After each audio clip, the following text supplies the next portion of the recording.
In this video, we will review how to order and group text and paragraphs. To prevent paragraph orphans, click the Page Layout tab, and then click the dialog box launcher button on the paragraph group. Click on the Line and Page Breaks tab if necessary, and then make sure Widow Orphan Control is selected. You can also choose other pagination options as desired. When finished, click OK. To insert a break to create a section, click the Page Layout tab and then click the Breaks button in the Page Setup group.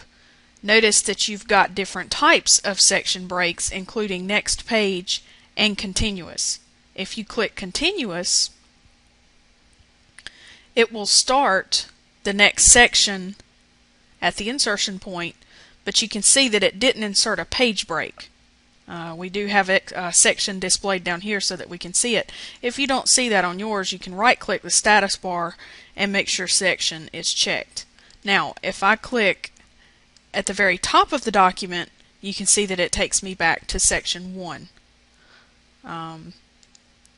Another break would be like to put it on the next page, and you can see that started us another section and then it carried it down to the next page. So just make sure you practice those before you take the exam. To create multiple columns within sections, you want to select the text for columns,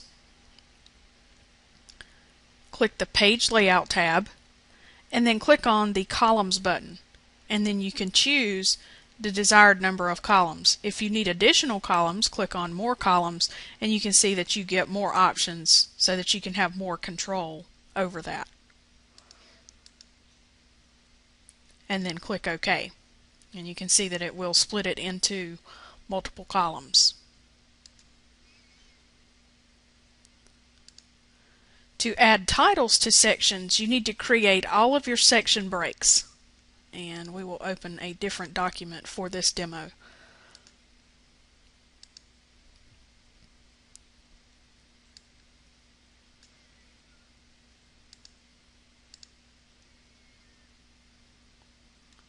Notice that we have various sections in this document, and you can see here we're still in section 1, and if we go down here we are in section 2. Okay, so if we want to put in titles, which I'm assuming would be like header titles, we can do that. Let's return to the top of the document. Go to the Insert tab and then decide if you want headers or footers. For this example, we'll just use a header. And then click on Edit Header. And notice that we're in the header for section 1. So I'm just going to put in section 1 title header. Now I need to scroll down in the document to where section 2 starts. You can see we're still in section 1.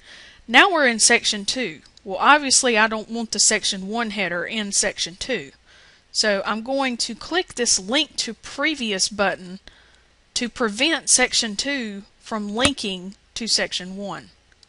Okay, so now I can change my section 2 title header.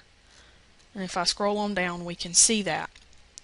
Now if I close the header and footer, when I return to the top, we should have section 1 here. We're still in section 1. But when we get to section 2, you can see that it changes it because, again, I removed that Link to Previous Header option.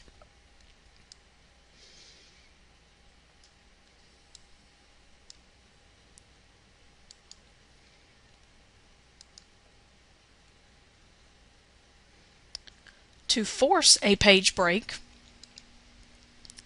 you click the Page Layout tab, click the Breaks button in the Page Setup group, and then choose Page for the page break. And you can see that it scoots it down to the next page. And this concludes the review for order and group text and paragraphs.